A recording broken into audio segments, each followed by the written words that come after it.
When it's time to scale your business, it's time for Shopify. Get everything you need to grow the way you want. Like, all the way. Stack more sales with the best converting checkout on the planet. Track your cha-chings from every channel, right in one spot. And turn real-time reporting into big-time opportunities. Take your business to a whole new level. Switch to Shopify. Start your free trial today.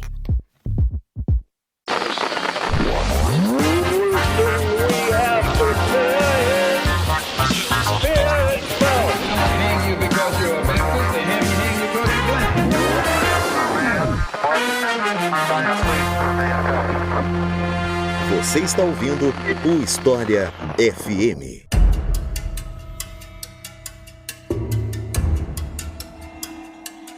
Virginia Hall, uma das espiãs mais eficientes da Segunda Guerra Mundial.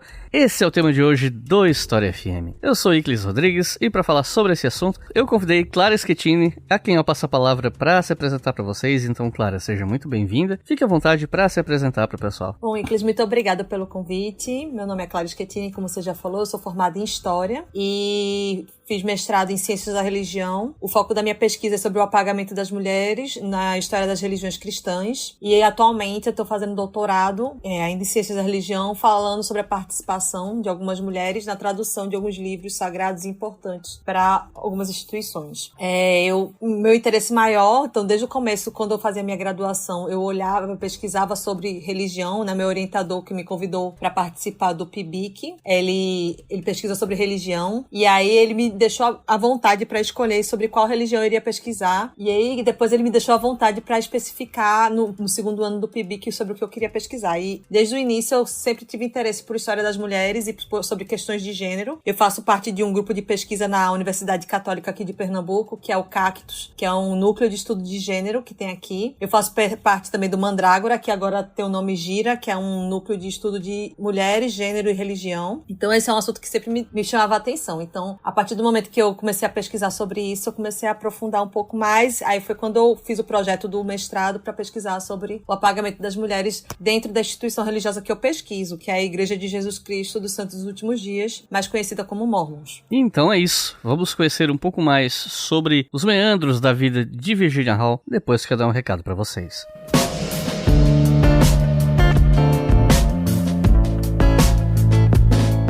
Se você não gosta de anúncios automáticos que tocam no meio do programa, eu tenho uma dica para você.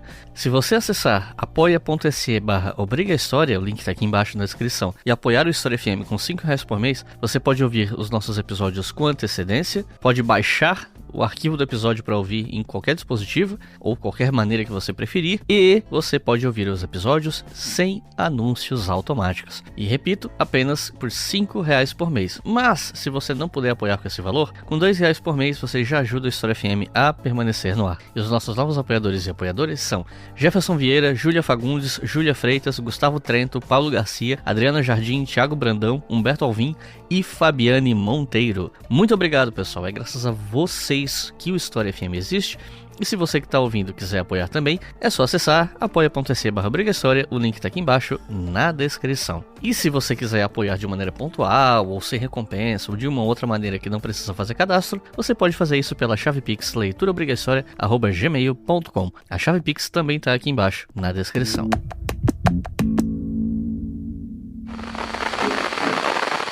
Virginia Hall nasceu nos Estados Unidos no início do século XX. Apaixonada por línguas e culturas, ela cresceu com o sonho de se tornar diplomata. Já adulta, vivendo na Europa e trabalhando em embaixadas, ela teve sua vida interrompida por um momento histórico devastador, a Segunda Guerra Mundial. Ela foi espiã e se tornou um dos maiores pesadelos da polícia secreta nazista.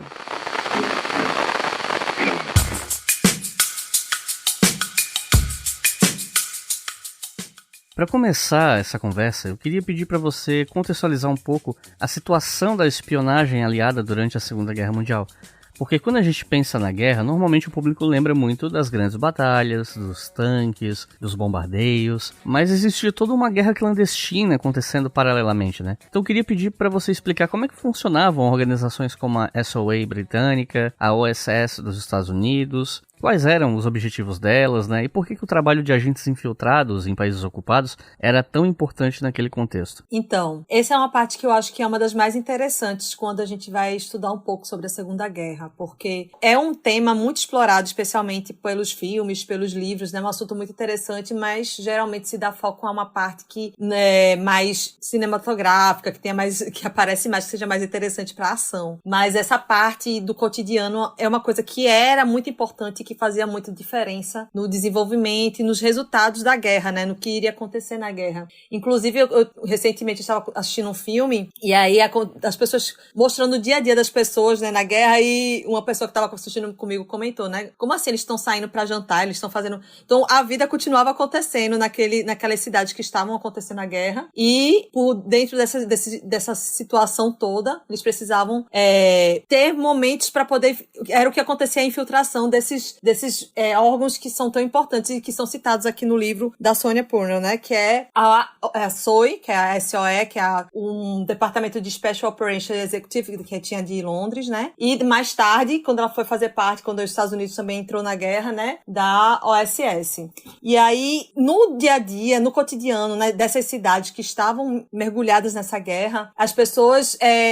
existia resistência, existiam pessoas que viviam no dia a dia lá e, a princípio, né? Só Londres, só a Inglaterra tentou se infiltrar nesse cotidiano desses lugares. Então, Churchill, que era quem comandava nesse período, né? Ele começou a tentar recrutar pessoas que pudessem viver na Europa continental, né? Estar lá no meio do lugar onde estava acontecendo a guerra e que não levantassem suspeitas, pessoas que pudessem conseguir informações, conseguir entender e recrutar pessoas para participar dessa resistência. E é bem interessante a gente entender que existia esse universo paralelo dentro da guerra, né? Existia esse espaço dentro da guerra em que se necessitavam de pessoas para que a inteligência funcionasse, para que todos os planejamentos e todos os ataques que eram planejados acontecessem. E aí é mais ou menos isso que foi organizado nesse período. Então, o que era a OSS, que mais tarde, né, viria a ser o que nós conhecemos hoje em dia por CIA, e toda essa inteligência para tentar estar nos lugares e ter informações e conseguir mexer nos esquemas que estavam acontecendo lá dentro, são bem interessantes. Quando a gente vê essa guerra clandestina, a gente vê exatamente quando a Virginia foi recrutada, que ela era uma pessoa que foi, quando ela foi chamada para ser recrutada pela Força de Inteligência Britânica, eles tinham interesse de uma pessoa que estivesse lá e que ninguém iria saber que ela estava lá, né? Ninguém poderia suspeitar que ela estava trabalhando nisso. E ela conseguiu fazer contatos com pessoas mais improváveis. Então, é bem interessante quando a gente consegue ver que pessoas diversas estavam conectadas. Virginia fez contato, né? Quando ela chegou lá na França, ela começou a conhecer pessoas e tentar entender o que estava acontecendo. Ela fez contato com pessoas diversas, pessoas que iam desde pessoas religiosas a pessoas que estavam nas noites daquela cidade. Então, tudo isso era bem importante. E a partir disso, você consegue entender que os ataques, entender qual era como que estava acontecendo, quais eram as restrições que existiam naquela cidade, quais eram os próximos planos que estavam acontecendo. A partir do momento que você tem alguém infiltrado lá, as pessoas conseguiam entender melhor isso. E aí, no livro, ele fala um pouco detalhadamente como Virginia se encaixou em todo esse sistema, conseguiu, né, o fato dela ser uma mulher, o fato dela ser uma mulher, não vai ser um spoiler para quem vai ler, mas uma mulher que tinha uma perna amputada, então ela conseguia ficar quase invisível naquela situação, né? Ela não era vista a princípio como uma pessoa que fosse uma ameaça. E por causa disso ela conseguiu participar de todo esse esquema que aconteceu durante a Segunda Guerra. Um fato que é interessante também da gente entender é que isso foi uma coisa que não existia antes, não era como se já existisse um manual, já existisse um esquema falando como ia funcionar essas agências de inteligência, de infiltrar durante a guerra, né? Que faziam sabotagem, que faziam coisas que eram até mais... que não iam só na observação, mas eles tentavam interferir no que estava acontecendo. Eles queriam que a resistência local tivessem mais ânimo para resistir, né? Então, não era o objetivo dela só ir lá e saber o que estava acontecendo, mas era interferir no que estava acontecendo. Então, ela começava a conhecer pessoas naquela localidade e ela tentava entender qual eram os grupos que estavam contra o regime nazista que estava tentando ocupar aquela cidade e fazer quase um discurso motivacional para aumentar a vontade daquelas pessoas de continuar resistindo e não perder o ânimo de resistir. Então, durante todo esse esquema, isso aconteceu primeiramente, né, quando ela participou da inteligência agência da Inglaterra, na SOE, na SOE, e depois na OSS, com os Estados Unidos, quando ela voltou. Então, todo esse esquema de resistência que existia dentro da França ou de outros países ali da região da Europa, vinham com influência, com infiltração de pessoas de outros países, como a Inglaterra, como os Estados Unidos, que tentavam entender o que estava acontecendo. Então, ela de alguma maneira, ela se comunicava, né, com a sede dela lá na Inglaterra, lá em Londres, mas ela também estava com o papel de tomar decisões lá. Então, na hora que ela estava lá, ela poderia sabotar alguma coisa, ela poderia destruir uma estrada, fazer alguma coisa para que aquilo continuasse. Então, assim, não tinha um manual de... Ela tinha uma licença para matar, teve um treinamento, mas não tinha um manual já certo e composto já de saber, não, já temos experiência com invasões, já temos experiência com outras guerras. Então, foi uma coisa inovadora que aconteceu na Segunda Guerra, foi o surgimento dessas agências de inteligência e de espionagem que aconteciam, né, na Europa nesse período. Bom, dando um passo para trás aqui, quando a gente vai falar da Virginia, eu queria saber sobre ela antes da guerra, né? Porque ela não surge do nada como uma espiã pronta. Ela vem de uma família relativamente privilegiada, estudou em instituições importantes, passou pela Europa, falava várias línguas. Então eu queria te pedir para você falar sobre as origens dela, a formação, a trajetória frustrada dela tentando entrar na diplomacia estadunidense, por aí vai, né? Vamos falar um pouco do Virginia antes da guerra. A Virginia vem de uma família que era uma família que a gente pode chamar aqui no Brasil seria uma classe média alta, quase rica, porque a geração antes dos pais dela tinha muito dinheiro, né? Inclusive nos relatos do livro fala que o pai dela herdou muita coisa, mas que não era tão bom com as finanças, tão ágil e tão bom com investimentos. Então, mas eles sempre tiveram uma condição de vida muito boa. Então é uma realidade que ela estudou nas melhores escolas, ela teve acesso a universidades muito boas, né? Ela estudou na versão feminina de Harvard, de Columbia, de outras instituições muito importantes nos Estados Unidos. Então ela teve acesso a todo esse espaço e ela, além disso, né, depois de um momento quando ela viu que o que ela queria, né, que o sonho da mãe dela era que ela fosse uma mulher, uma esposa, dona de casa, que se casasse, arranjasse um marido, e por um momento ela até tentou, né, a agradar a mãe, tentou seguir esses conselhos da mãe. Ela chegou a namorar, a quase casar, mas depois que ela percebeu que não era aquilo que ela queria, né, ela teve alguns problemas, alguns desentendimentos com o futuro marido, e ela percebeu que não era aquilo que ela queria. Ela começou a se dedicar mais à parte de estudos dela. E a partir do momento que ela estava estudando aqui, lá nos Estados Unidos, e ela viu que algumas oportunidades ela não teria, né, existia uma diferenciação entre o acesso que ela tinha e o acesso que os homens tinham naquele período, ela pediu para o pai para poder ir para a Europa e estudar na Europa. E ela estudou estudou na França, né, durante um período. E depois que ela passou esse período estudando na França, ela resolveu ir para outros lugares. E nesse período em que ela estava na Europa, ela teve várias experiências diferentes. Ela aprendeu várias línguas diferentes. Ela falava 5 idiomas. Era uma mulher poliglota, falava francês, falava italiano, falava espanhol, falava diversas línguas. E além disso, ela se interessava por coisas distintas. Então, ela era uma mulher que gostava muito de aventuras, ela gostava de caçar. Então, ela quando chegou à Europa, que era um cenário totalmente diferente do que ela vivia nos Estados Unidos, ela começou a ter acesso e a conhecer pessoas que deram a oportunidade dela participar de outros espaços. E a mãe dela, que tinha o sonho, né, que ela casasse, e a família dela, que era família rica, de banqueiros, né, que tinham muito dinheiro, tinha um plano para ela, queriam que ela alcançasse um determinado espaço, um determinado lugar, mas não impediram também dela seguir o sonho dela. Então, a mãe dela falava, né, tentava persuadir ela a seguir o plano tradicional para as mulheres, mas ela, a partir do momento que ela deixou claro que não iria seguir, o pai dela apoiou ela na ida dela para a Europa, apoiou ela nos outros sonhos que ela tinha. Ao todo, ela estudou em 5 universidades, que são universidades que até hoje são importantes, né? Então, ela começou em Cambridge, depois ela foi para o Barnard College, ela foi para várias universidades em Nova York, que são importantes. E a partir do momento em que os idiomas que ela também começou a estudar, né? Além do francês, que ela foi para uma universidade na França, ela estudou alemão, espanhol, italiano e chegou a estudar até o russo, o que foi muito útil para ela durante o futuro dela, né? Como a gente vai ver mais na frente como espiã. E outras coisas aconteceram durante um período que ela morava na França, mas uma coisa que foi bem interessante é que ela tinha um sonho, desde o princípio, né? Ela tinha uma vontade muito grande de trabalhar na diplomacia. Ela queria ser uma pessoa que trabalhasse na cadeira de diplomata nos Estados Unidos. E ela persistiu e ela buscou esse sonho durante muitos anos e em períodos diferentes da vida dela. Então ela tentou, a princípio, se inscreveu para participar da seleção. A princípio não conseguiu, porque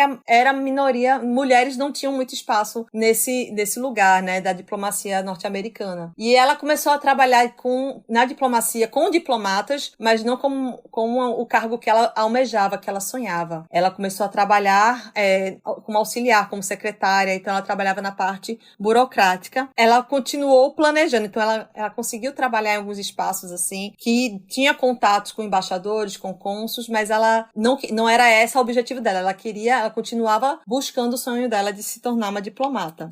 E um dos momentos que foi marcante na vida de Virginia, que foi quando aconteceu o acidente dela, né? E ela estava trabalhando com um escritório lá em diplomacia e ela estava organizando uma caçada. E quando ela estava organizando essa como eu falei no começo, né, ela gostava muito de sair pra caçar, pra ir pra lugares diferentes, e ela organizou isso, uma expedição com os amigos dela, mas nesse lugar específico, em Esmirna, na Turquia, e ela organizou uma caçada com os colegas de trabalho dela, e ela começou a fazer essa expedição, que era num pântano, era uma região meio pantanosa, e no momento em que ela estava no meio dessa expedição com os colegas, acabou acontecendo um acidente com ela. Ela foi, a arma dela não estava travada, e aí acabou caindo e acabou acertando a perna dela. E ela foi abaixo do joelho, né?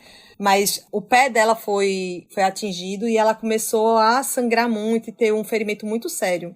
E aí ela foi levada, os amigos dela tentaram estancar o sangue, mas ao momento que ela estava andando, ela tropeçou e a escopeta dela acabou atirando no pé esquerdo dela. E quando ela chegou no hospital para ser atendida, apesar dos médicos terem agido rapidamente, ela fala no relato que os amigos pegaram ela, levaram rápido e ela foi atendida, mas ela foi atendida, foi feito o que era necessário, o procedimento necessário para que pudesse estancar, tirar a bala e tudo, mas apesar de no começo parecer que a recuperação dela ia ser boa, ela ia conseguir se recuperar bem, a partir da terceira semana mais ou menos ela começou a ter alguns sintomas de uma infecção muito séria, e essa infecção fez com que a perna dela, uma parte do pé e uma parte da perna também começassem a apodrecer. E essa infecção fez com que eles tentaram vários procedimentos, mas não conseguiram salvar a perna. Nesse período também não se tinha desenvolvido tanto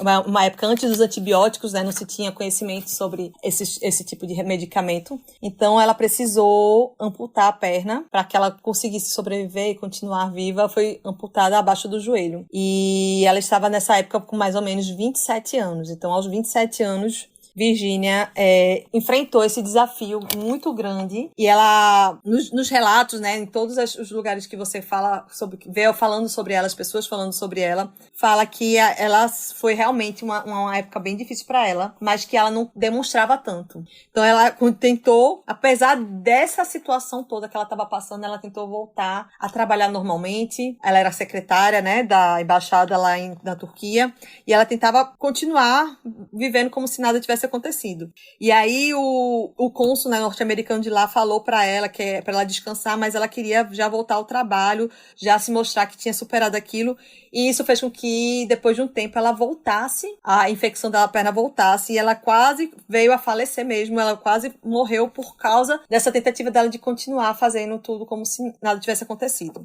E Virginia, depois disso, teve que, por causa dessa volta muito cedo para o trabalho, ela acabou tendo uma recaída, né, na infecção, e ela ficou mais tempo ainda afastada. E aí, durante as semanas que ela ficou se recuperando, ela não queria ser tratada como uma pessoa diferente. E ela fazia questão disso, né? Ela queria voltar para o trabalho, ela queria voltar ativa. E depois de um tempo, ela começou a organizar para poder ter uma prótese, né? Para poder conseguir conseguir se locomover e andar e não ser olhada de maneira diferente.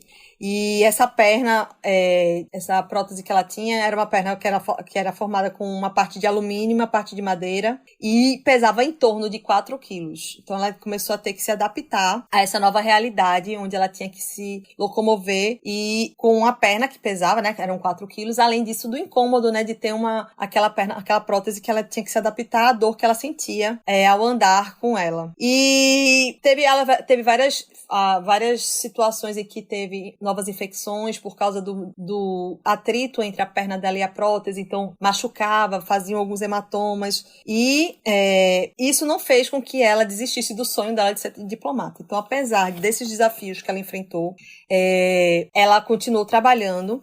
E ela foi transferida, ela quis voltar a trabalhar, ela foi transferida para Veneza, né? Quando ela estava lá na Itália, era um lugar muito difícil para se andar, inclusive ela nessa adaptação dela da nova vida. E aí ela acabou contratando, ela tinha uma resiliência muito forte, ela contratou um barco, uma gândola para poder ficar se locomovendo pela Itália, por Veneza. E ela continuou tentando se organizar para poder concorrer de novo ao cargo como diplomata, né? Para conseguir uma vaga como diplomata.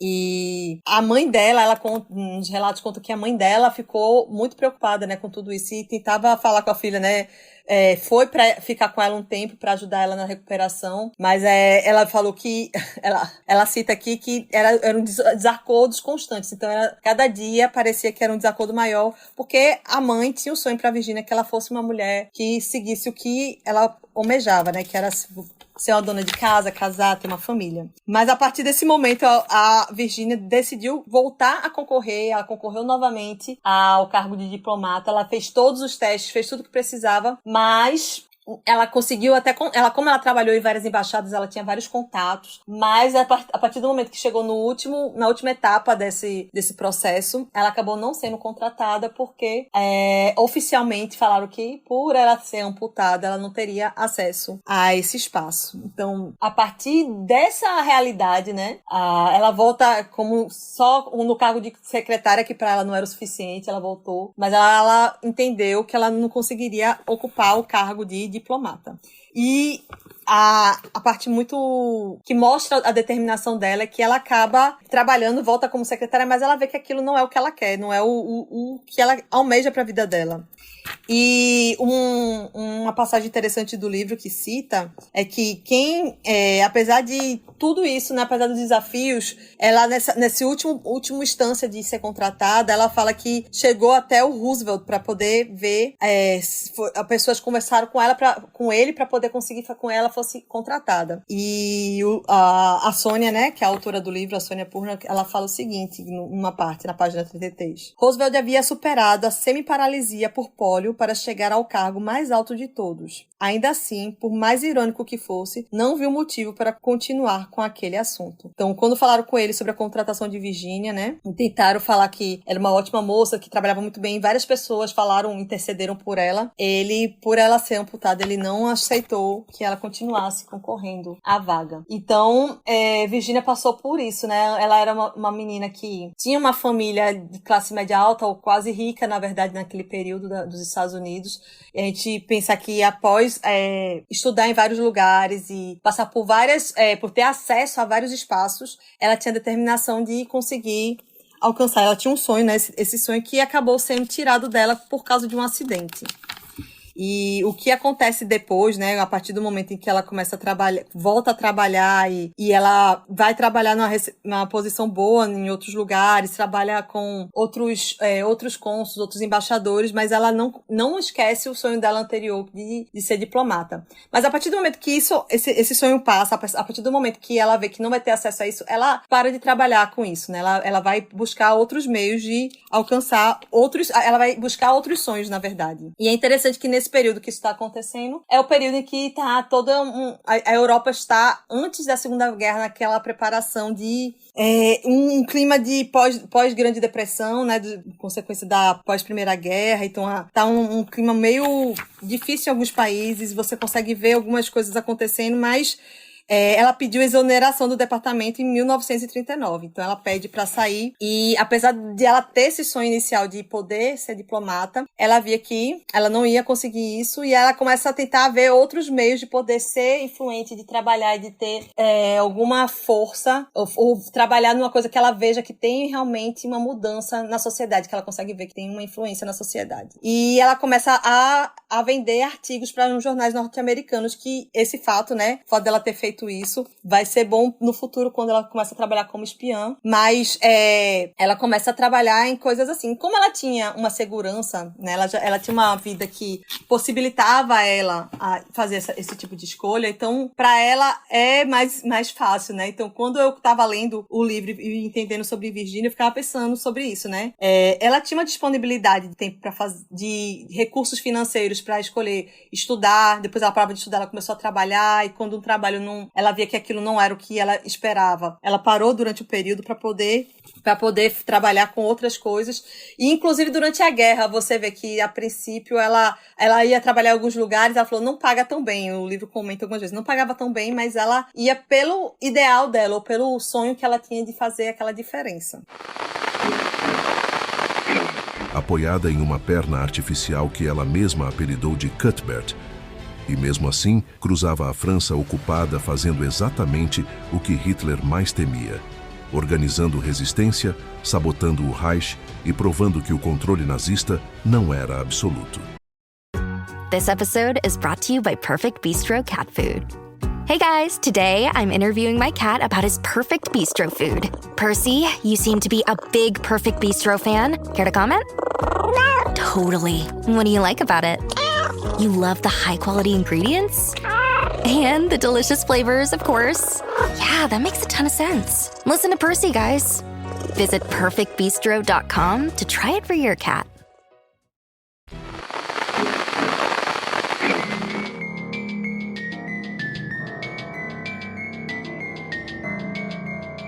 Com a guerra em andamento, ela acabou indo parar na SOE britânica e foi enviada para a França de Vichy em 1941. Aqui eu queria pedir para você explicar um pouco como era essa França naquele momento, porque às vezes as pessoas pensam que toda a França estava diretamente ocupada pelos alemães, isso desde 1940, né? Só que existia essa divisão. Inclusive, fica aqui, né, o lembrete pro pessoal que ouve História FM, que nós temos um episódio sobre a França na Segunda Guerra Mundial. Mas, para não obrigar vocês a ouvirem um outro episódio inteiro para entender, né? Então, eu queria pedir para você explicar como é que funcionava essa França de Vichy e por que ela era um ambiente tão importante e perigoso para a atuação de agentes clandestinos. Então, nesse período, né, quando os nazistas invadiram a França, existia uma área ocupada e uma área que era chamada área ocupada pelos nazistas e tinha uma área livre, né? A área que não era ocupada. E Vichy fazia parte dessa área livre, né? Dessa parte livre da França. E o sul da França, né, nessa região, as pessoas, teoricamente, né, era livre da influência e da ocupação nazista. E por causa disso, eles tinham alguma autonomia. Mas os líderes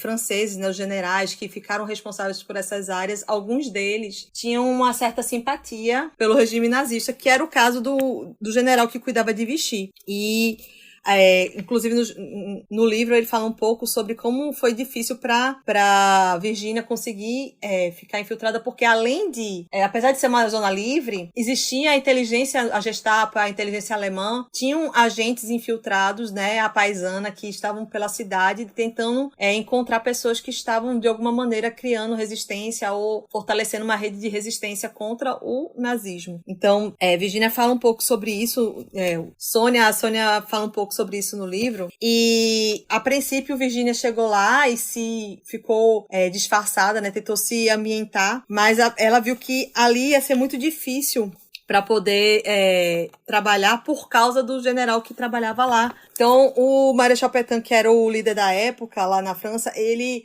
aceitava muito o que os nazistas estavam fazendo. E aí, apesar de a França ser um país que tem uma história, um legado de resistência, ele ia ao contrário, né? Ele ia na contramão de tudo isso. E ele aceitava as interferências do que estava acontecendo na França. E ele tentava persuadir os franceses, né, as pessoas lá da cidade, que era possível você ser honrado mesmo, apesar da ocupação do país pelos nazistas, né, pelos alemães. E isso fez com que fosse muito difícil para a Virginia conseguir trabalhar, né, se infiltrar e estar... Ela tentou fazer contatos com algumas pessoas na cidade, ela chegou a fazer contato com algumas pessoas na cidade, mas não era tão fácil como em outros lugares, e ela acabou saindo de Vichy por causa disso. Mas o que acontecia na França nesse período era que existia uma área que era ocupada, né, tipo, existia os generais e o nazismo estava forte ali, existia a ocupação real, física dos nazistas, existia a parte que era mais pro sul da França, que era a zona livre, onde teoricamente quem estava no comando eram os franceses, né, os generais franceses, os líderes franceses.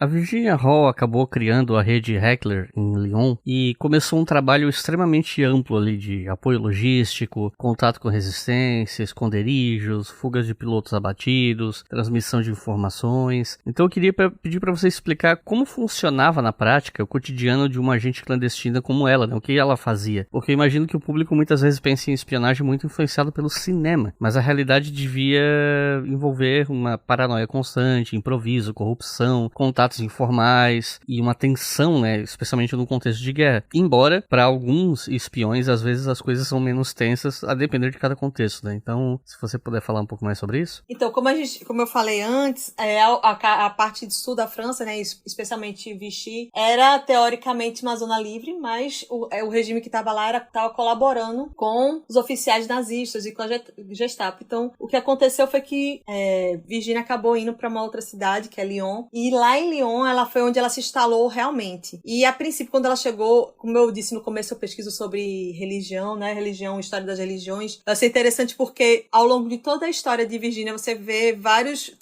figuras de religiosos aparecendo em alguns momentos. E assim que ela chegou em Lyon, ela começou a fazer a sua rede de influência, de informantes. E o primeiro lugar que ela parou foi num convento, né? Com freiras. E ela conseguiu, a cidade estava um pouco cheia, ela não conseguiu ficar em um hotel e ela acabou ficando nesse convento, e ela falou que lá foi o primeiro lugar onde ela conseguiu os aliados, um dos primeiros aliados dela. Então, no dia a dia dela, ela tentava se misturar pela cidade, né, ter uma rotina, conhecer as pessoas diferentes. E uma coisa que é muito forte na biografia dessa história, na biografia dela, na história contada por Sônia, é que ela tinha que estar sempre atenta e tentar julgar, né, olhar uma pessoa, conhecer a pessoa e julgar se aquela pessoa era confiável ou não. E esse era um período do que em alguns livros a gente chama de período das mentiras, né? As pessoas estavam sempre escondendo alguma coisa. Então, Virginia se instalou em Lyon. Depois de um período que ela ficou no convento, ela conseguiu ir depois para um hotel. Mas nesse espaço, ela fez aliança com pessoas diversas, né? Bem diferentes umas das outras. Então, desde as freiras até alguns vizinhos, donos de padarias, de estabelecimentos, até a dona de um prostíbulo que existia na cidade, né, que foi uma grande aliada que ajudou ela durante um longo período, e depois, quando ela precisou de informações, foi quando todos os espiões tiveram que sair de Lyon, foi quem continuou lá trabalhando nessa cidade. Mas o que acontecia muito era que era um ambiente hostil, eram vizinhos denunciando vizinhos, você estava sempre tendo que ter desconfiança. Inclusive, nesse período, né, ela começou a ter contato com um padre que mais tarde se descobriu que era um agente duplo, né? Ele trabalhava para os alemães também. E várias pessoas daquela rede confiaram nela, né? E a rede funcionava de uma maneira, assim, em momentos diferentes, de maneiras diferentes. Assim que chegou, ela precisou se estabelecer, se infiltrar, passou vários momentos só conhecendo pessoas e fazendo contatos. Então, o acesso à informação era muito difícil. Então, tinham poucos operadores de rádio que poderiam mandar e trazer informação de Londres para ela, e isso era uma coisa que dificultava bastante. Então, o meio que ela usava para se comunicar era através dos artigos que ela mandava para o jornal. Ela foi contratada para um jornal norte-americano, né, como fachada, através da SOI, né, da agência da Inglaterra, de Londres, que entraram em contato e conseguiram que ela fosse contratada, porque ela se infiltrou na França como uma correspondente desse jornal. E aí ela escreveu escrevia os artigos e através desses artigos dela tinham mensagens codificadas, mas às vezes ela colocava informações do cotidiano que eram importantes para poder Londres saber o que estava acontecendo. Então, durante um longo período no começo da guerra, né, não havia tanta ação como as pessoas veem em filme de espionagem, né, de lutas corporais ou coisas desse tipo. Eram mais ela tentando entender o que estava acontecendo, tentando passar algumas informações e recebendo a rede que vinha sendo formada dessa agência que tinha de Londres. Então, vinham uma das informações que eles falam aqui que eram mais importantes, dos postos que era mais importante ser ocupado, eram as pessoas que trabalhavam com rádio para poder conseguir se comunicar e marcar reuniões. E ela recebia pilotos que estavam, né, que pulavam em alguns lugares, ela escondia, às vezes ela, inclusive, em alguns momentos precisou organizar para poder as pessoas conseguirem sair de algumas prisões. Então, tudo isso ia desde coisas do dia a dia, de poder esconder pessoas que estavam fugindo, ajudar as pessoas que estavam tentando organizar localmente, né, os próprios franceses, algum tipo de resistência. E, além de o trabalho delas era manter a resistência viva, mas também ajudar com que segurasse um pouco eles para que eles não agissem antes da hora ou em um momento que não fosse oportuno. Então, era muito um trabalho de gestão de pessoas, né? Eu tive essa impressão lendo o livro, que ela tentava entender quem eram as pessoas, entender quem poderia confiar, entender qual a função que cada pessoa poderia ocupar naquela rede e manter eles engajados na luta, mas também esperando o momento certo de agir. E nessa rede que ela formou, né, em Lyon, uma das agentes mais importantes que ela teve acesso, que ela conseguiu recrutar nesse período, foi a Germine, que ela era a dona de uma casa de um prostíbulo que existia nessa cidade e que, por causa disso, ela tinha acesso a pessoas, a generais, a informações que eram muito importantes para que ela conseguisse trabalhar e mandar para Londres. Então, ela mandava sempre informações para Londres falando sobre a quantidade de comida que eles tinham disponibilidade por dia, ou sobre como é que acontecia a falta de transporte, de táxis na cidade. Então, tudo isso ela conseguia passar através dos artigos e ela conseguia também informações para poder, de maneira codificada, para poder mandar para Londres. E aí, essa rede que ela montou, mais tarde se mostrou que mais importante porque eles ajudaram ela também no momento em que ela precisava fazer qualquer outras ações que eram mais diretas. Então, a partir do momento que teve que acontecer algumas sabotagens ou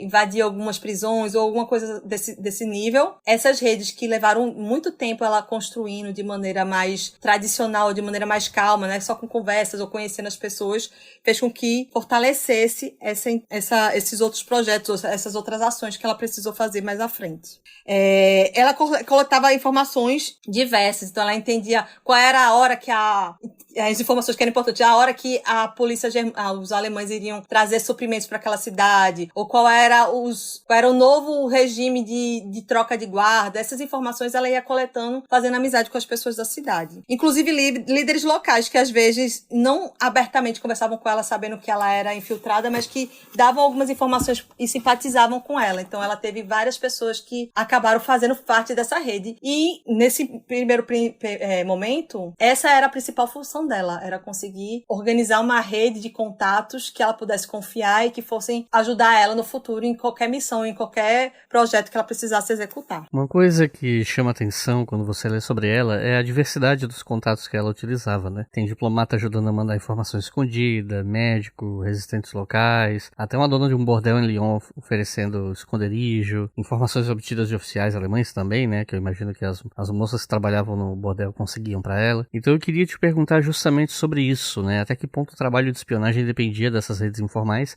e de pessoas aparentemente improváveis, né? Então, na verdade, quando a gente começa a entender a vida dela, de Virginia, e ler um pouco sobre isso, a gente vê que essas redes informais eram a base das informações que ela conseguia coletar nesse período, né? Como estava fechado a comunicação normal entre governos, né? Existia uma proteção das informações por parte dos governos. Então, as informações que elas conseguiam, que se tinha a partir do dia a dia e do que estava acontecendo nas cidades, vinha dessas redes mais improváveis que Virginia conseguiu formar durante esse período. Então, não só uma das histórias que mais chamam a atenção é o caso da dona do bordel, né, do prostíbulo que existia lá em Lyon, que ela recebia oficiais alemães e ela conseguia muita informação através desses oficiais. E ela chegou, inclusive, a abrigar no prédio do bordel, né, dela, ela chegou a abrigar algumas pessoas, reuniões que aconteciam, né?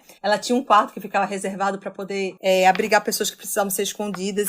Então, muitas vezes a pessoa estava ao lado, né, muito próximo, e isso acontecia. Em outros momentos, esposa de pessoas que faziam parte também da rede dela, entraram para ajudar de alguma maneira. Mais tarde, depois que Virginia não estava mais lá, em Lyon, essas redes continuaram a funcionar, né? Continuavam a organizar e manter um sistema para poder a resistência continuar. E, então, durante a Segunda Guerra, além dessas batalhas que a gente vê, né, nos filmes, essas batalhas convencionais, ocorreu uma guerra clandestina, de sabotagem e subversão. Então, assim, inclusive, houve um momento em que Churchill falou que eles podem colocar fogo na Europa. Então, esses agentes, inclusive no livro ela faz uma comparação, né, que hoje em dia você falaria que os espiões podem ser mais observadores, eles veem o que está acontecendo e não agem tanto, a inteligência, né? Mas nesse período aqui na Segunda Guerra, eles tinham a licença para agir. Então, eles destruíam estradas, sabotavam abastecimentos de água, eles faziam diversas coisas para poder interferir no dia a dia. E pessoas comuns faziam parte de tudo isso, né? Pessoas que estavam ali, queriam fazer parte da resistência. As pessoas que achavam que a ocupação, queriam a França livre, elas acabavam participando também dessa resistência. E a partir do momento em que ela estava em Lyon, ela começou a entender, e o julgamento que ela tinha das pessoas e que entravam nessas redes era uma das coisas mais importantes. E ela começou a ver que pessoas comuns, muitas pessoas que estavam lá, as pessoas mais simples que estavam lá no dia a dia, eram as pessoas que poderiam ser úteis para a infiltração e para que ela pudesse conseguir informações importantes. Era preciso um certo tipo de pessoa para ser um espião bem-sucedido. Mas o que seria necessário para ser rotulado como o espião mais perigoso do mundo pelo seu inimigo? Esta é a história de uma mulher que conquistou esse título. Esta é a história de Virginia Hall.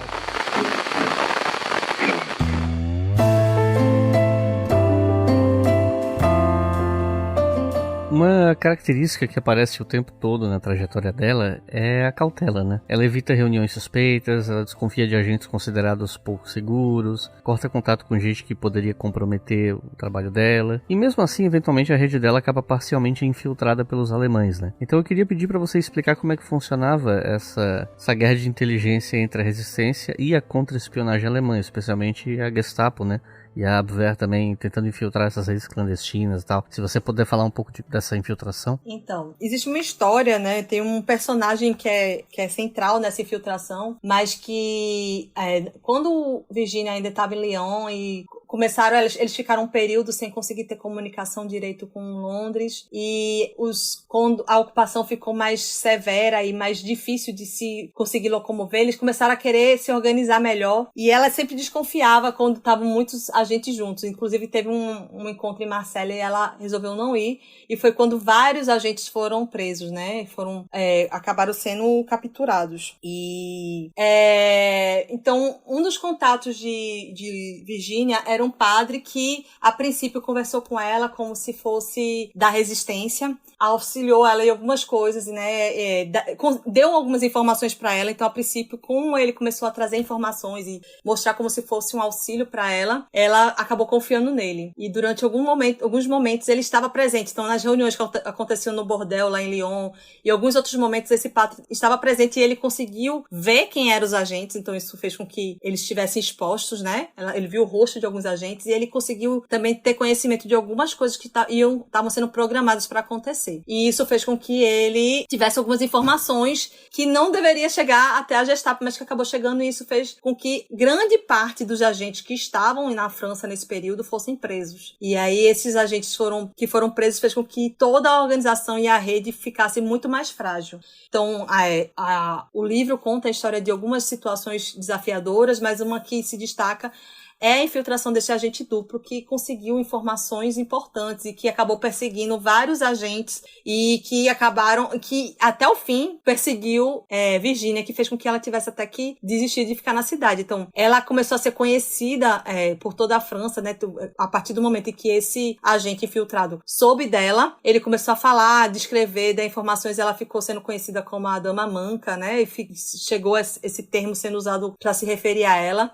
Eles não sabiam qual era a nacionalidade dela, então ela ainda vivia se disfarçando. Então uma coisa que era muito forte no cotidiano de Virginia era a mudança de aparência. Então ela aprendeu a fazer maquiagens diferentes, a mudar a cor de cabelo, a andar de maneiras diferentes. Então ela se tornou uma especialista em disfarces mesmo. Então ela estava sempre usando nomes diferentes e com uma aparência diferente, porque começou a circular, né, pela inteligência alemã a existência dessa mulher. E ela foi uma das pessoas mais procuradas, né, na Alemanha, na França, pelos alemães durante esse período. Um episódio até meio cinematográfico da história dela é a fuga de agentes presos em Malzac. Então eu queria pedir para você contar como é que foi essa operação, como ela foi organizada, qual foi o papel da Virginia Hall nisso e por que essa fuga ficou tão famosa dentro da história da SOA. Então, essa fuga foi o que mais chega perto do que se tem, né, nos filmes sobre a questão de espionagem, né? Então, a partir do momento que alguns agentes foram presos, né, 11 agentes foram levados para uma prisão que era uma prisão de uma segurança maior, na verdade, que não foi Malzac a princípio, né, foi antes disso. Eles ficaram presos, a esposa de um dos presos conseguiu encontrar a Virginia, né, e ouviu falar sobre ela, e conseguiu encontrar ela e conseguiu fazer com que se organizasse um pouquinho um esquema para que esses agentes fossem resgatados.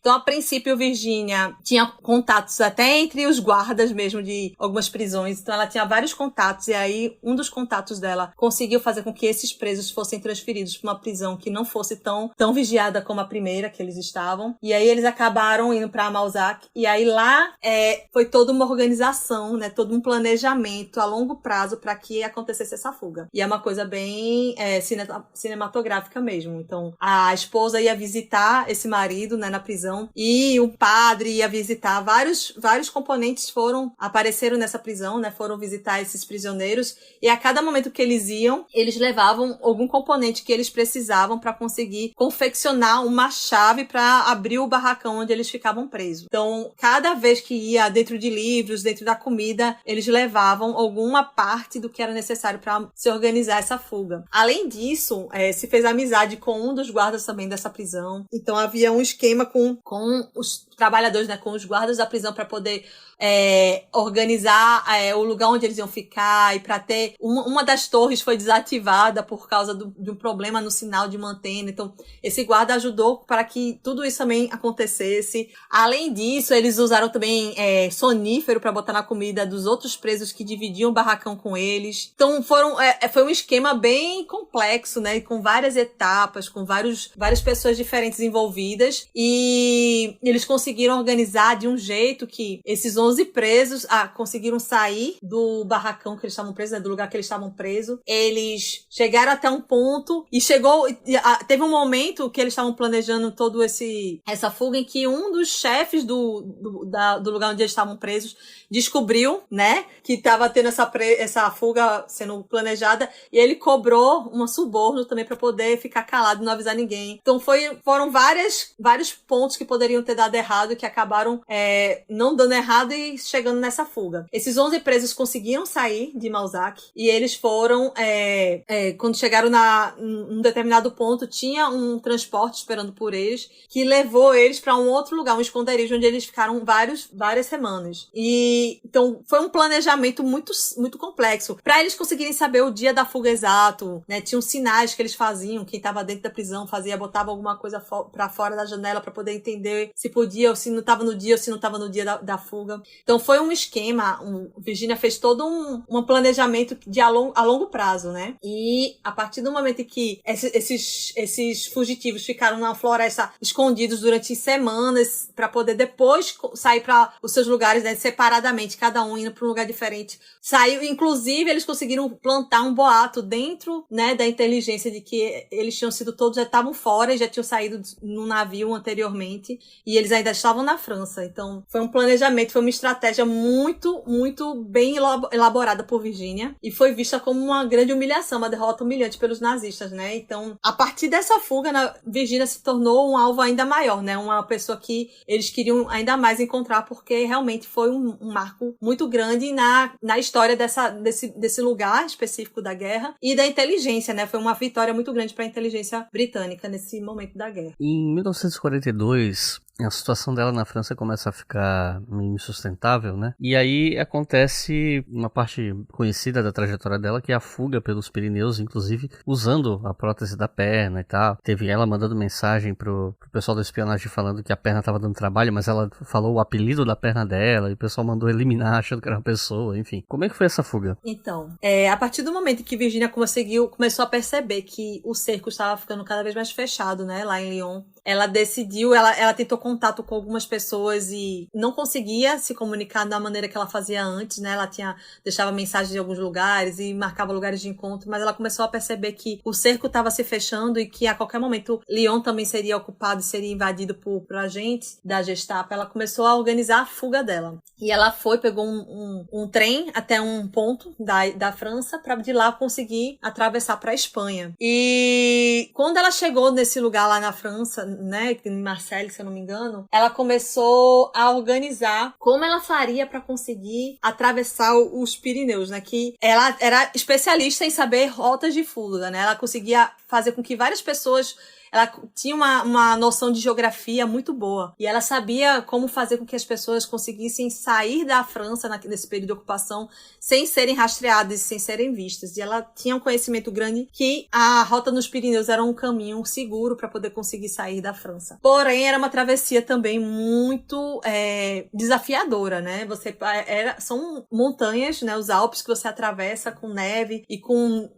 Já é difícil para uma pessoa em uma condição física normal, né, que você tem toda a capacidade de poder se locomover e poder atravessar esses desfiladeiros com neve. Então, para ela foi bem desafiador. Então, quando ela chegou na cidade para atravessar os Alpes, ela buscou um atravessador. Então, ela foi procurando um atravessador que levasse ela pra Espanha. E para conseguir isso, ela, hora nenhuma, né, muitas pessoas nem sabiam que ela usava essa prótese, que ela tinha uma perna amputada. E aí, ela evitou ao máximo passar essa informação, porque isso ia dificultar muito alguém aceitar fazer essa travessia dela. E ela conseguiu um atravessador que cobrou muito mais, porque como o cerco estava muito mais apertado, era muito mais arriscado se você fosse pego fazendo essa travessia, né, as consequências seriam muito mais graves. Mas ele queria um valor e ele ia fazer de mais 2 pessoas e estava esperando essas 2 pessoas juntarem também um valor para conseguir fazer essa travessia. E ela fala, né, que no momento lá ela precisava ser o mais rápido possível, ela acabou pagando para as 2 pessoas também para completar o valor necessário para poder fazer a travessia. E o relato da travessia que aparece no livro é bem angustiante. Você vai vendo os desafios, você vai vendo o que ela pisava e o pé entrava totalmente na neve, né, até mais ou menos o joelho, e ela tinha que fazer todo esse esforço sem demonstrar que ela tinha a questão da prótese. E eles foram andando e o ar é mais difícil de ser respirado, o frio era muito forte, e ela estava carregando 4 quilos. A prótese dela, né, tinha um peso, então dificultava ainda mais. E ela fala que a vários momentos eles pararam. Quando eles chegaram no topo, eles tinham um lugar, né, que já era organizado para receber eles, que foi quando ela mandou a mensagem para o general lá, para o líder, né, da inteligência, falando que Cuthbert estava cansado, né? Que na verdade que era o apelido que tinha pra prótese dela. E foi quando ela recebeu de volta a mensagem, né? Se ele tá cansado, elimine-o. Mas na verdade ela continuou andando com a perna dela, com a situação toda de desafio de enfrentar. A partir do momento em que eles chegaram no topo dos Alpes lá, o guia volta e eles que continuam, né? Eles continuam a travessia para poder chegar até a Espanha. E no momento em que eles chegam na Espanha, que ela chega na Espanha, todos eles, né, eles são presos. Mas ela já estava fora do território francês e ela conseguiu, né, com os contatos dela, depois ser libertada. Mas o desafio que ela enfrentou. Você imaginar que não era tipo uma trilha normal, uma caminhada normal, uma caminhada subindo, né? Escalando. E ela falou que em vários momentos você não conseguia, por causa da neve, por causa das condições climáticas, você não conseguia ver direito o que tinha ao seu redor.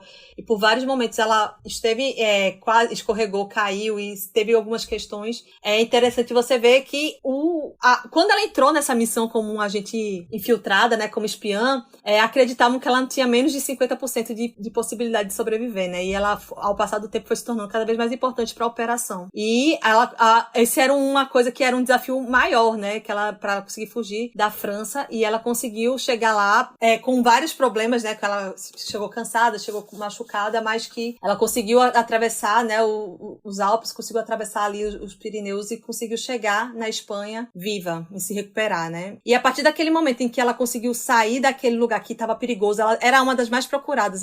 Todo mundo sabia da sua existência e todos os agentes da inteligência alemã estavam atrás dela. E ela conseguiu escapar e a partir daquele momento a inteligência britânica achou que não era seguro ela voltar. Então ela foi tirada da operação na França. Então organizaram para libertar ela da prisão e voltar ela para Inglaterra, né? Ela voltou para a base, mas não era o que ela queria. Mas o nome dela era conhecido por toda a inteligência e por toda a polícia alemã. Mesmo depois de tudo isso, ela insiste em voltar para a França, agora trabalhando para a USS. E o curioso é que ela volta ainda mais disfarçada, né? Fingindo que é uma camponesa idosa, mudando aparência, dente, cabelo, jeito de andar. Então eu queria pedir para você falar sobre esse retorno dela à França em 44 e sobre como ela atuou junto aos franceses no contexto das invasões aliadas da Normandia e do sul da França. A partir do momento que ela volta, né, sai da França, ela acredita que ainda pode ajudar bastante. Ela sente essa necessidade de voltar para a França, mas a inteligência britânica, né, não se recusa a fazer isso, não aceita esse desejo dela. E aí ela começa a ser cogitada pela inteligência norte-americana. A partir do momento em que os Estados Unidos entram na Segunda Guerra, né, oficialmente, né, começa a atuar mais fortemente na Segunda Guerra, ela é sondada pela inteligência, né, para saber sobre suas capacidades, sobre qual foi a influência que ela teve no momento que ela estava na França. E aí ela foi considerada pela agência britânica queimada, né, como se ela não pudesse mais voltar, então não quer que ela volte. Mas aí ela consegue, né, que através da inteligência americana, que precisava de agentes que tivessem experiência, que pudessem agir, que tivessem conhecimento do território francês e que pudessem se infiltrar de maneira mais fácil lá, ela começa a trabalhar para elas e recebe uma patente lá para entrar infiltrada na França. E aí ela vai com um disfarce de uma senhora, então ela pinta os cabelos, né, de cinza, de grisalho, ela tenta botar roupas mais, usa uma maquiagem também para poder aparentar ser bem mais velha. Fala que ela queria aparentar ter por volta de 70 anos. E ela entra como uma idosa camponesa, né, o disfarce dela, com o nome Marcelle, e ela vai para uma cidade assim, uma parte mais no campo. E ela usa uma postura diferente, então ela começa a arrastar a perna, né, para poder mostrar que ela é uma senhora mais velha. Ela usava saias largas, né, bem folgadas, para poder mudar realmente a aparência dela. E aí, como ela trabalhava como ordenhadora de vacas, ela trabalhava nos vilarejos rurais daquela região. Então, enquanto ela fazia esses trabalhos rurais, né, para fortalecer seu disfarce, ela observava os movimentos das tropas alemãs, ela anotava os números, né, quais eram os números dos regimentos das tropas que estavam se movimentando naquela região. E ela conseguia enviar essas informações para Londres por rádio. Então, ela chegou a fazer contato com oficiais alemães, então ela conversava com eles quando ela vendia, porque ela trabalhava com vacas e ordenhando essas vacas, ela produzia queijo também. Então, quando ela vendia os queijos para os oficiais alemães, ela conversava e tentava criar uma conexão para que eles pudessem conversar, e ela conseguiu algumas informações com eles nesse momento também. E ela acabou escapando, né, porque ela era vista como uma senhora, uma idosa inofensiva, né, que morava naquela região. E aí ela começou a organizar batalhões, ou organizar grupos de resistência naquela região. Então ela organizava pessoas que pudessem... Ela fazia treinamentos mesmo, de ensinar como é que você poderia atirar e como fazer outros movimentos nessa região. Ela organizava lugares para poder ter os suprimentos, né? Para poder receber, para poder manter eles se alimentando durante aquele período. Ela formou uma unidade de combate móvel, né? Que era equipada, tinha armas, explosivos, várias coisas que eram realmente... Botavam a mão na ação mesmo, para poder fazer enfrentamento enfrentamento corpo a corpo com o que estava acontecendo, com a invasão, com a ocupação alemã daquela região. E eles chegaram a organizar um grupo, que era os batalhões dos maquis, os guerrilheiros naquela região. Então, ele tinha a organização de guerrilheiros dessas regiões. Então, além de coordenar e organizar pousos de paraquedas, trazendo armas e suprimentos, munições explosivos para os combatentes franceses, eles também trabalhavam, né, quando eles tinham toda essa munição e essas estratégias, para poder também derrubar pontos importantes para a locomoção dos batalhões e das infantarias alemãs. Então, eles chegaram a derrubar uma ponte, né, para poder fazer com que dificultasse a passagem de trens na região.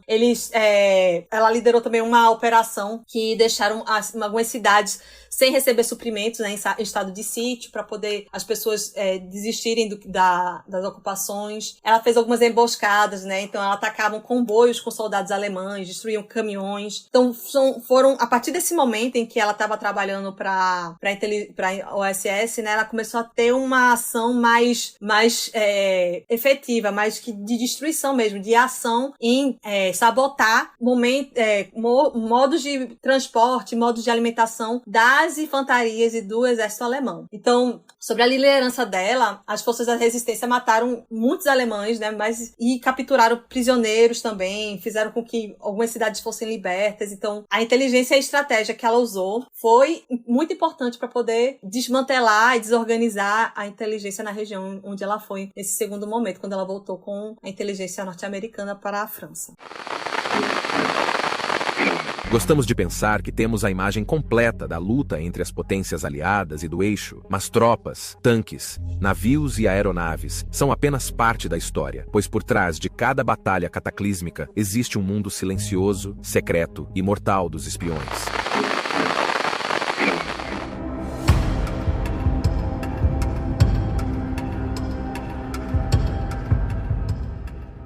Uma coisa que aparece bastante na trajetória dela é o fato de ela constantemente enfrentar resistência não apenas dos alemães, né, mas também dos próprios aliados, por ser mulher. Em vários momentos parece que ela tinha capacidades e experiência acima dos colegas homens, mas mesmo assim recebia menos autoridade, menos reconhecimento, e depois da guerra ela acabou sendo colocada em funções burocráticas dentro da CIA, né? Lembrando pro pessoal que tá ouvindo que a OSS é meio que o embrião do que depois viria a ser a CIA, né? Então eu queria pedir para você falar sobre essa dimensão de gênero na trajetória dela e de como isso impactou a carreira dela durante a guerra, mas principalmente depois da guerra, né? Eu queria falar um pouco também, aproveitar a pergunta para falar sobre como foi a vida dela depois da guerra. Então, durante toda a vida de Virginia, a gente consegue ver que o gênero dela, né, o fato dela ser uma mulher, atrapalhou muito, né, os colegas de trabalho, as pessoas que ocupavam posições que poderiam tomar decisões sobre o destino dela dentro da área profissional dela, viam ela de maneira diferente por causa do gênero dela. Então, o próprio fato, né, do primeiro sonho dela de ser uma diplomata foi atrapalhado em muitos momentos pela questão de ela ser uma mulher, e depois, apesar de ela ter se mostrado fundamental em diversos aspectos estratégicos e mesmo práticos da Segunda Guerra, né, para que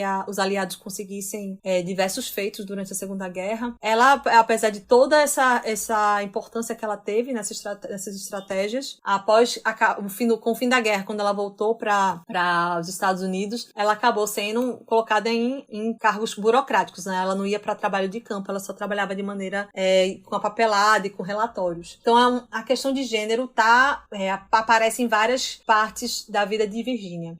Eu pesquiso um pouco sobre gênero, né, e história das mulheres, e a gente consegue ver que esse apagamento, ou como fala o título do livro, né, uma mulher sem importância, essa falta de importância ou quase uma invisibilidade que acontece pelo fato dela ser mulher, ela conseguiu usar isso, né? Então Virginia sofreu consequências disso, né? Teve algumas frustrações ao longo da sua vida por causa do seu gênero, por causa da sua condição mulher, mas ela também conseguiu usar isso a seu favor em momentos como na Segunda Guerra, como ela se infiltrava. Então, pelo fato dela ser uma mulher, ela conseguia alcançar e estar em alguns lugares que talvez ela levantaria mais suspeitas em outros momentos. Outra questão, quando ela se infiltrou como uma mulher mais velha, né, na segunda volta para a França, também foi uma questão que o fato de o preconceito preconceito que existe na sociedade, né, contra mulheres e contra pessoas mais velhas, foi também uma ferramenta que ela usou nesse momento que ela foi tentar se infiltrar. Mas, constantemente, ao longo da vida dela e ao longo da carreira dela, ela precisava superar as expectativas, né, trabalhar muito mais do que a maioria dos seus colegas para tentar escapar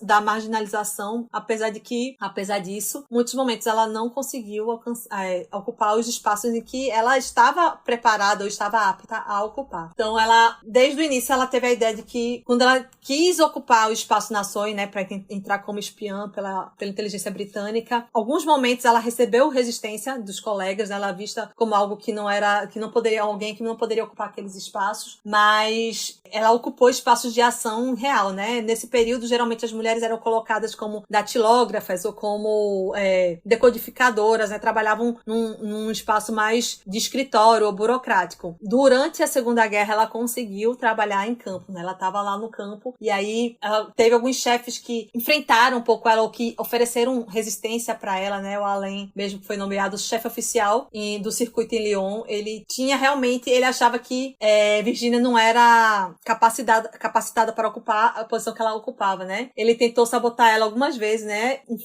Enviando telegramas e mensagens para Londres, alegando que ela não seria útil por causa da condição física dela, né? Ela teve alguns rumores também, falando que, pelo fato dela ser mulher, né? Rumores sobre a reputação dela, sobre o que ela conseguia fazer para poder conseguir informações.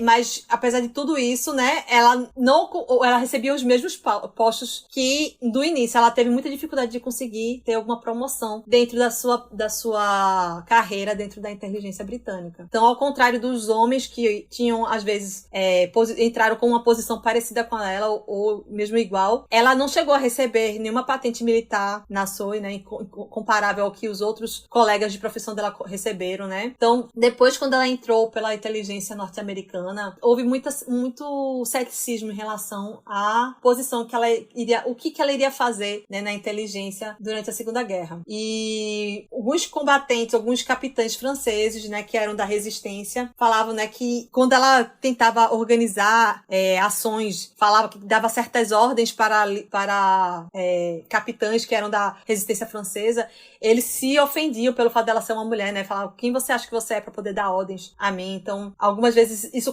causava alguns embates dentro da própria estrutura da resistência, né, na França. Embora ela fosse superior, ela tivesse alguns superiores a ela lá, né? Alguns deles, eles acabavam, não tinham uma visão tão estratégica quando Virginia. Virginia tinha muita experiência, né? Quando ela foi trabalhar para a inteligência norte-americana, ela já tinha alguns anos de experiência vivendo na França e trabalhando na resistência. Então, às vezes ela tinha algumas sugestões, algumas ideias que os superiores dela se ressentiam por ela ser uma mulher, então achavam que ela não deveria ter essa voz, né? Essa posição. E tratavam ela como se ela fosse apenas uma assistente ou uma operadora de rádio, alguma coisa assim. E após a Segunda Guerra, né, quando acabou a Segunda Guerra e quando ela voltou para os Estados Unidos, ela foi colocada, né, ela foi alocada numa parte só burocrática do que viria a ser a CIA, né? E aí ela estava sempre, quando ela fazia o seu trabalho, mas apesar de ela ser primeira oficial e ter uma posição importante, durante a Segunda Guerra ter sido tão importante, ter recebido algumas homenagens pelo seu trabalho durante a Segunda Guerra, alguns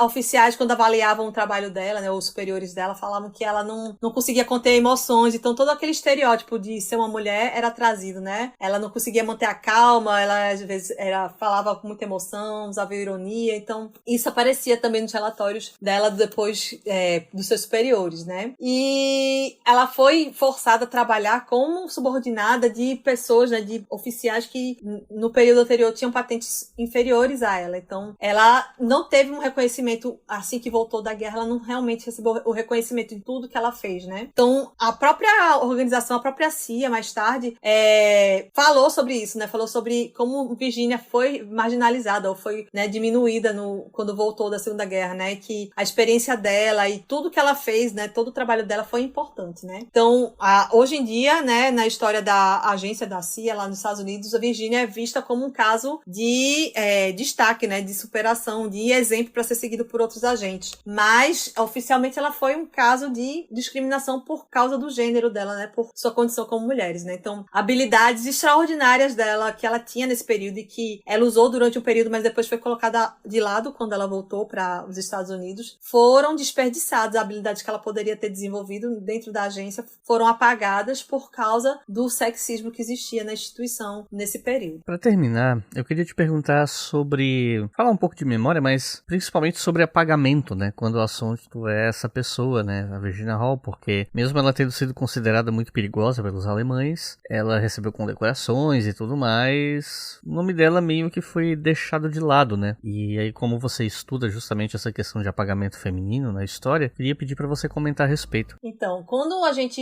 estuda história, especialmente história... Quando eu fiz minha graduação, a princípio, a gente estava começando a dar mais atenção para isso. Então, as questões de gênero, as questões de olhar a história das mulheres e as diferenciações que existem ao longo da pesquisa, começou a aparecer mais no meu segundo período, mais ou menos. E quando você começa a pesquisar sobre a história das mulheres, você vê a dificuldade que se tem de encontrar essas mulheres por causa da falta de registro. Não existe registro, não existe a tentativa de trazer esses nomes, né, para os holofotes. E isso aconteceu um pouco com Virginia, porque nós conhecemos a história da Segunda Guerra. Sempre quando eu vou dar uma aula de história para alguma turma, né, que eu dou aula no ensino médio ou Fundamental 2, você vê que o interesse, por ser uma história muito explorada, é um dos temas, um dos assuntos que mais se tem interesse, né, na escola. Todo mundo quer saber sobre a Segunda Guerra. Existem alguns nomes que são muito conhecidos. E quando a gente vai tentar entender o nome das mulheres, quem foram as mulheres, são poucos os nomes que aparecem. Não só no período da Segunda Guerra, né, mas quando você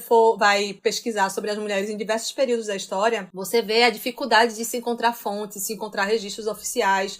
Então, um movimento que ajudou muito a gente a construir a história das mulheres foram as histórias orais, né? Você ir atrás de outras fontes, de pessoas que viveram na época, entrevistas, cartas, diários, são fontes importantíssimas para quem estuda a história das mulheres. E no caso de Virginia, a gente vê que se tem alguns documentos, ela estava envolvida na parte burocrática, então ela estava presente lá, mas que o simples fato dela ser mulher fez com que a sua história ou o seu peso na Segunda Guerra fosse diminuído. Por muitos anos não se conhecia o nome dela. Muitos anos ninguém nunca falou tentou registrar ou tentou lembrar a história dela. Então ela foi condecorada, mas foi uma coisa que depois de um tempo morreu. Ela não teve, a partir do momento que ela voltou da Segunda Guerra, com todo o trabalho que ela fez pro lado dos aliados, ela não recebeu esse reconhecimento de maneira prática no seu dia a dia, ou recebendo um cargo, uma posição que mostrasse a importância dela na Segunda Guerra Mundial. Então, isso acontece em diversos aspectos. Como eu estudo apagamento dentro de uma instituição religiosa, e aí quando você lê os registros oficiais da instituição, e quando você lê os relatos dos membros do início da igreja aqui no Brasil, que foi por volta de 1928,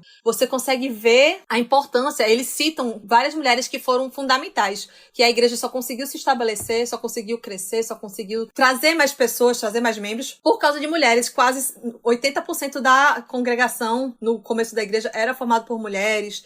Você vê várias questões assim, mas quando você vai para os registros oficiais, raramente aparece o nome delas, ou algum registro feito por elas é raríssimo. Então, às vezes o nome delas são citados, mas você só é citado de maneira rápida, e aí você tem muito relato dos homens, dos missionários, dos líderes, e essas mulheres não ocupavam esse espaço. Então é um pouco o que eu sinto quando eu li sobre Virginia aqui, foi esse apagamento. Você não vê muito... outra questão desse livro, né? As fontes estão aqui, temos muitas fontes, mas muitas fontes são escritas por homens também. Então a gente tem muita visão masculina, a visão do homem sobre o que aconteceu. E aí, isso é o que a gente vê na história, né? Que é a visão de quem escreve. Então, quem escreve a história domina a narrativa e domina o que será contado. Então, a partir do momento em que nesse período, né, que acabou a Segunda Guerra ou durante a Segunda Guerra, quem dominava as narrativas históricas eram os homens. Então, nós temos uma perspectiva masculina sobre a Segunda Guerra. Então, o que eles viam que era importante, o que eles achavam que tinha peso e que tinha importância, era o que ganhava destaque, é o que aparecia nos jornais, na mídia, em diversos outros espaços. Então, é uma consequência que você consegue ver não só na história da Segunda Guerra Mundial, mas na história como um todo. Então, mais recentemente, onde existem políticas de representatividade, existem políticas de ocupação de espaços por mulheres, por pessoas negras, por pessoas indígenas, tudo isso faz com que nós consigamos novas narrativas e novas perspectivas sobre a história. Então, a gente consegue construir novos relatos sobre o que aconteceu. Então, por muitos anos a gente teve uma história sendo contada sobre a Segunda Guerra que via só uma parte do que realmente aconteceu. A gente não viu o cotidiano, a gente não viu os desafios das pessoas que enfrentaram o dia a dia daquela guerra. Recentemente a gente teve um filme a partir da perspectiva de um soldado. Então a gente tem perspectiva de pessoas que enfrentaram a guerra e que não estavam em posições de poder e não foram as pessoas que dominavam a narrativa sobre o que aconteceu. Então, por causa disso, né, por causa desse domínio masculino que aconteceu durante muitos anos na história da humanidade como um todo, especialmente no Ocidente, nós tivemos o apagamento, perdemos a oportunidade de saber e de reconhecer a participação de muitas pessoas que foram importantes para a construção da sociedade que nós vivemos hoje. A Gestapo passou a chamá-la de a mais perigosa de todas as espiãs aliadas. Não era exagero. Enquanto muitos agentes eram capturados em poucas semanas, Virginia operava por meses, às vezes anos, bem debaixo do nariz dos alemães.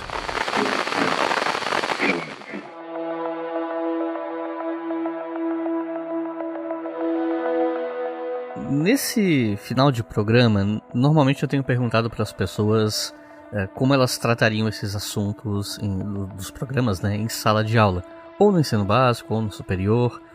Para episódios de biografias de pessoas, eu não sei se faria tanto sentido, mas a gente estava conversando antes do programa e você comentou comigo que você, na verdade, falou sobre a Virginia Hall em uma aula, né? Então, queria pedir para você explicar para a galera como é que você abordou isso em sala, né? E aí acaba ficando como uma sugestão para outros professores de como eles podem fazer o mesmo. Então, essa semana eu estava dando aula, não tem nada a ver com a Segunda Guerra Mundial. Eu estava falando sobre povos pré-colombianos. E eu estava falando um pouco sobre a narrativa que por muitos anos foi, né, propagada dentro das escolas sobre o descobrimento, sobre várias questões que aconteceram após a invasão, né, após a chegada dos europeus nas Américas.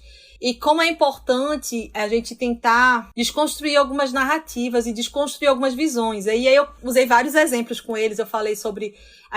eu usei até um exemplo de um show. Se você vai para um show e vai para uma determinada área do show, né, área VIP, alguma coisa assim, uma pessoa que vai para tal lugar, qual é a experiência? Vamos contar o relato da sua experiência sobre aquele mesmo acontecimento. É um mesmo acontecimento, mas com perspectivas diferentes. E aí eu tava lendo esse livro, né, e eu comentei um pouco sobre a perspectiva que eles tinham sobre a Segunda Guerra. E eu falei sobre como era diferente uma perspectiva a partir de uma outra visão. E aí eu usei a história da Virginia para falar sobre uma outra perspectiva sobre como era a Segunda Guerra. Muitas vezes a gente está focado na guerra de trincheiras, ou a gente está focado na guerra no campo de batalha, ou a gente está focado nas reuniões que aconteciam entre as lideranças, e a gente não vê outros aspectos da guerra. Então, a partir do momento em que a gente tenta desconstruir o que foi colocado como verdade, como fato, a gente consegue ver outras possibilidades sobre aquele assunto. E aí eu contei um pouco sobre a Virginia. Aí eu falei sobre o fato dela ser uma mulher, que ela tentou trabalhar com a diplomacia. E falei um pouco sobre isso, porque o assunto que eu estava falando era sobre representatividade. Eu estava falando sobre a presença de povos nativos, né, povos indígenas aqui, originários, e eles poderem contar sobre como aconteceu a invasão das Américas e como aconteceu a ocupação pelos europeus aqui. E a gente pode ver outras perspectivas que antes não tinham voz. Aí eu falei que agora a voz de Virginia, né? Virginia a gente consegue saber um pouco sobre a perspectiva de Virginia através do que Sônia escreveu, né? Sônia Purnell escreveu sobre a história dela. E a gente consegue ter uma outra visão sobre um acontecimento que é muito conhecido. Então, a Segunda Guerra é um acontecimento que é super explorado, mas que a maioria das abordagens que acontecem desse acontecimento são parecidas. E através desse relato a gente tem uma abordagem diferente.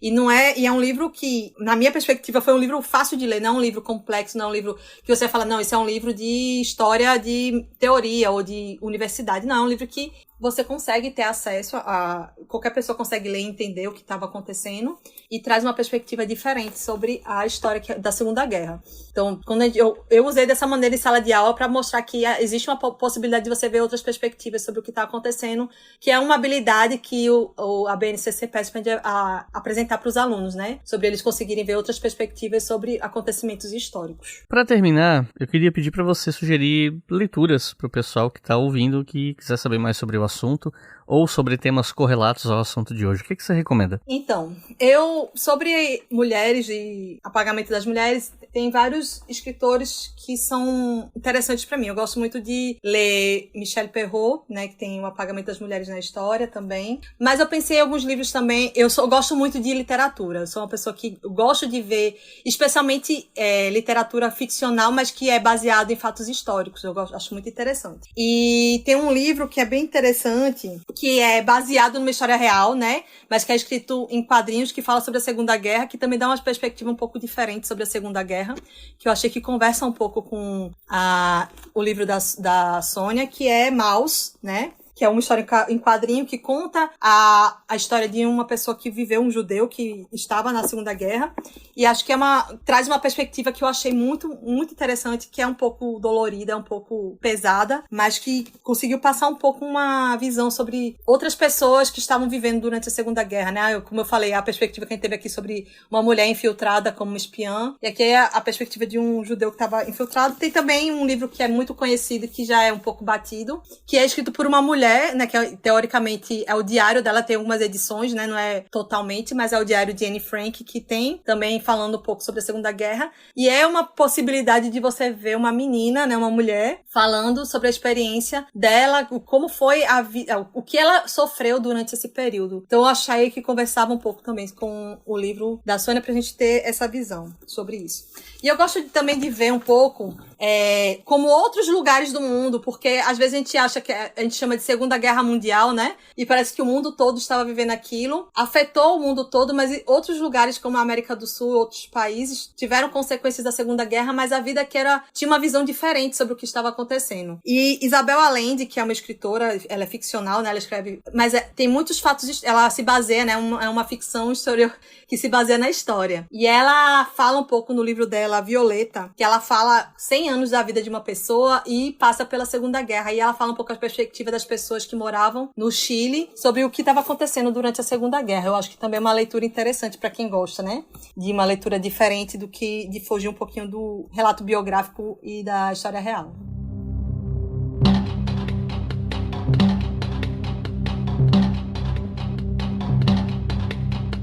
Então é isso, gente. Clara, você tem alguma consideração final? Não, eu acho que seria interessante para todo mundo buscar mais histórias, né? Como a de Virginia, através do que Sônia fez. Então, buscar, entender e ter uma perspectiva diferente sobre os acontecimentos, eu acho que é uma coisa que enriquece muito nossa visão sobre o mundo atual mesmo, sobre o que está acontecendo hoje em dia. Então, eu convido todo mundo a buscar conhecer um pouco mais sobre a história de Virginia. Então é isso, gente. Muito obrigado por ter ouvido até o final. Não se esqueçam de dar uma olhada na descrição desse episódio. Ali embaixo tem vários dados importantes, os links dos meus cursos para vocês também. E claro, compartilhe o História FM com quem vocês acham que vão gostar de ouvir esse e outros episódios. Então é isso. Muito obrigado e até a próxima.